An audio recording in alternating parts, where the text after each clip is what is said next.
Hello, and thanks for joining me today. You're listening to Alive with Dr. Nimira.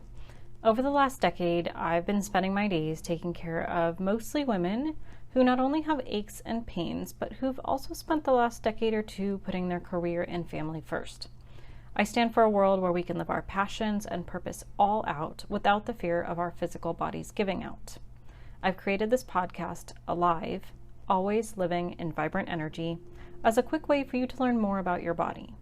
This really is a no frills, get the information out there podcast, and I hope that you'll enjoy it. As an upper cervical chiropractor, I regularly take care of many different types of people at varying degrees of health, and over the upcoming episodes, we'll discuss many types of things that can be reduced or eliminated when you can rebalance your health at the level of your brainstem.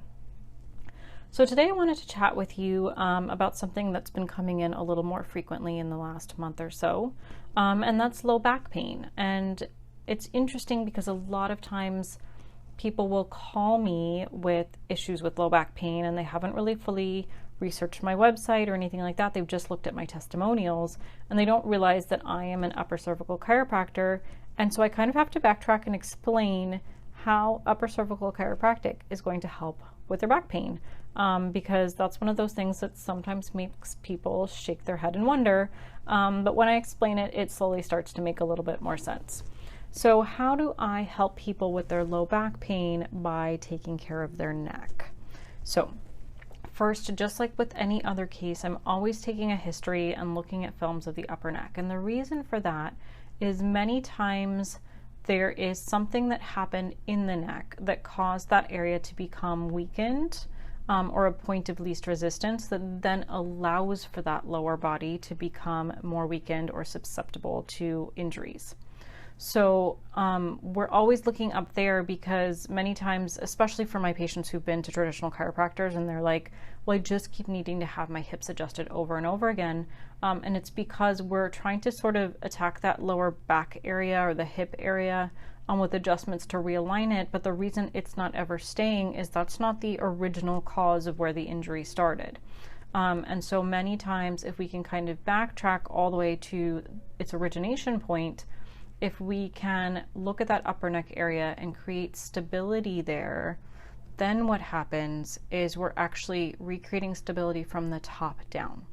And so as we make adjustments at the upper neck, everything starts to slowly shift and change, whole body postures change, because at that point, if you've gotten a misalignment at the top of the neck and your body has shifted so much posture that it's caused you to have lower body issues, there's a lot of change that's happened over time due to adaptation, just trying to keep your body upright. So we then have those adaptation changes happen again to try and correct it. So we're actually making slow, easy changes to the body without actually aggravating those lower areas with adjustments. So we're almost giving the low back area space to heal and time to heal by working on that primary injury up in the neck. So it's really great for people who have disc issues already, especially if you have injured the low back and there's chronic inflammation in there and you feel like you're always losing alignment. Sometimes that causes tingling and numbness into the legs and feet. Sometimes I have patients with knee and ankle issues as well because that whole lower chain has shifted, trying to adapt and keep your body upright. And so a lot of times people are like, well, I have this low back pain, or I have knee pain and I have ankle pain, or I have, a low back disc issue that I'm really afraid to get adjusted. And that's really easy for me to help patients with because we're not focusing in on that area. So as we focus back in on that original injury or the original misalignment up at the top of the neck, and we can just worry about creating stability up there, then the whole body starts to shift and change. And at the end of the day, we end up always having changes in that lower back area, which takes that pressure off of that lower body. And that's how we get rid of low back pain. So that's all I have for today. I hope you learned something new and have some useful information to improve your health. Don't take life too seriously. Stress always makes everything worse, especially when you're sitting for a long time. So enjoy this week as best as you can, and I'll catch you in 2 weeks with some more information. Today was pretty short and sweet. So in the meantime, purposefully live all out and reach out for help if you need it. I'm here for you.